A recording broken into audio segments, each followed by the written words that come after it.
forces that sought to enslave Black Americans physically have succeeded in creating new plantations of poverty programs and government handouts.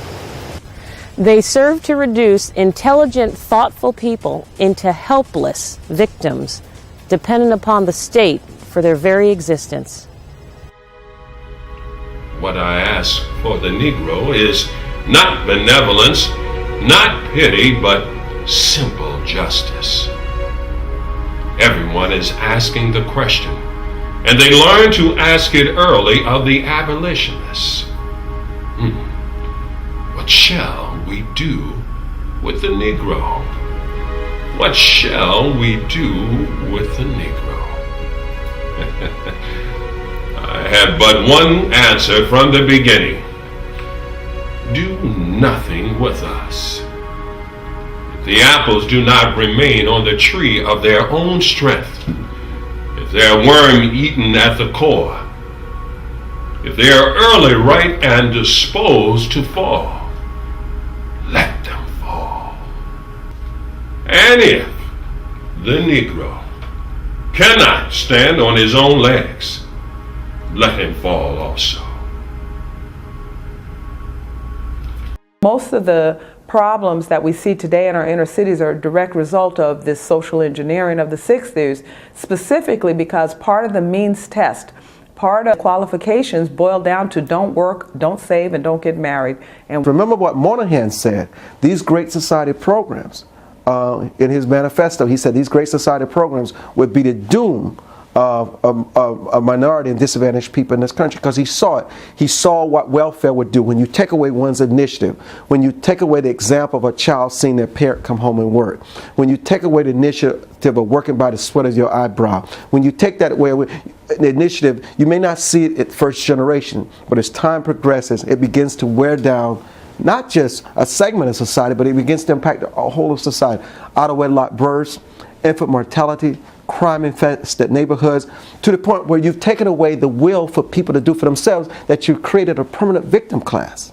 I lived a very aggressive life, and actually I bought all the lies of the liberals through my childhood in the 70s, that the idea that we don't have to be responsible with the choices that we make, that there are no absolute rules. Moral relativism, it was all throughout society. This is the sexual revolution. This was the rebellious time. The generation right before me went off to Vietnam, and so there was this anti-war spirit and anti-conformity spirit in our society. And then there was also growth of government, to say that if there are any natural consequences to decisions you're making, we have now safety nets. And so it's very easy for me to live recklessly and then look to government to solve the problems that came from that type of careless living.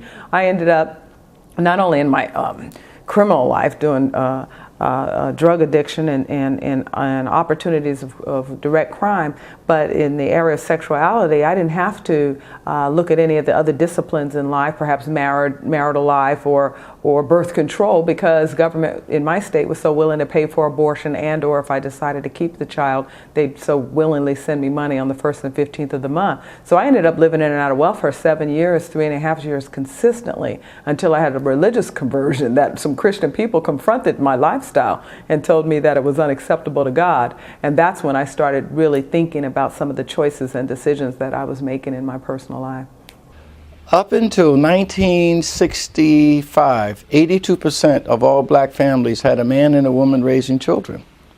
Even in the face of this, the 10 years of the Depression, even with discrimination, Jim Crow laws, segregation, even in the face of all these great injustices, the black community thrived. My mother told us, even as people on welfare, young people growing up with I had no father, that you can still be whatever God has called you to be.